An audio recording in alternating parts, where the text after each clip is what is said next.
বেশ ইন্টারেস্টিং একটা অ্যানালাইসিস করেছিলেন কমেন্টেটর হর্ষা ভোগলে। তার মত ছিল ম্যাচের দৈর্ঘ্য যত ছোট হবে পাকিস্তান হবে তত ভয়ঙ্কর, আর ম্যাচ যদি হয় বড় তবে হবে উল্টোটা। রাওয়ালপিন্ডিতে আগের সব হিসেব নিকেশই যেন মিথ্যে হয়ে গেল বাংলাদেশের সামনে। হার এড়াতে চতুর্থ দিন শেষে পাকিস্তানের সামনে বৃষ্টির প্রার্থনা করা ছাড়া যে রীতিমতো কোনো উপায় ছিল না।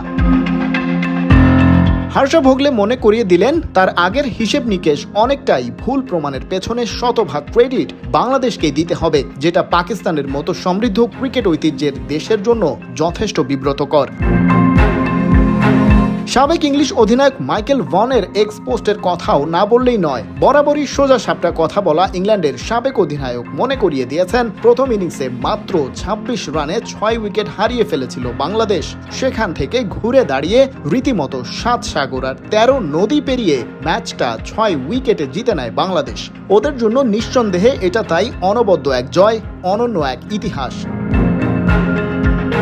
ম্যাচের ওই একই দিক মনে করিয়ে দিয়েছেন টাইগারদের সাবেক ওয়ানডে কাপ্তান তামিম ইকবাল খান। ২-০-তে পাকিস্তানের মাটিতে স্বাগতিকদের টেস্ট সিরিজে হোয়াইট ওয়াশ করা যেন তেন ব্যাপার নয়। সামাজিক যোগাযোগের মাধ্যমে টাইগারদের অভিনন্দন জানাতে দেরি করেননি বাংলাদেশের আরেক সাবেক ওয়ানডে অধিনায়ক মাশরাফি বিন মুর্তজা। তার উষ্ণ ভালোবাসার স্রোতেও এসেছে জোয়ার। ক্রিকেট নিয়ে অনলাইনে সব সময় খুনসুটিতে ব্যস্ত থাকা ওয়াসিম জাফর তো রীতিমতো পাকিস্তানকে ট্রলি করে বসলেন। এমন লজ্জা যেন এর আগে কখনো পায়নি ম্যান ইন গ্রিনরা। কেবল দেশি বিদেশি তারকা আর অ্যানালিস্টরাই নয়, ক্রিকেট নিয়ে সারা দুনিয়ায় কাজ করা আন্তর্জাতিক গণমাধ্যমের প্রশংসায়ও ভাসছে শান্ত বাহিনী। ESPN ক্রিকইনফোর কাভার ছবিতে এখন টাইগারদের সদ্য সিরিজ জয়ের স্মৃতির মন্থন চলছে। ICCর কাছেও ব্যাপারটা বেশ গুরুত্বপূর্ণ। টেস্ট চ্যাম্পিয়নশিপের এই অর্জনের কারণেই নিজেদের কাভার ফটোতে তারাও ব্যবহার করেছে বাংলাদেশের জয়ের ছবি।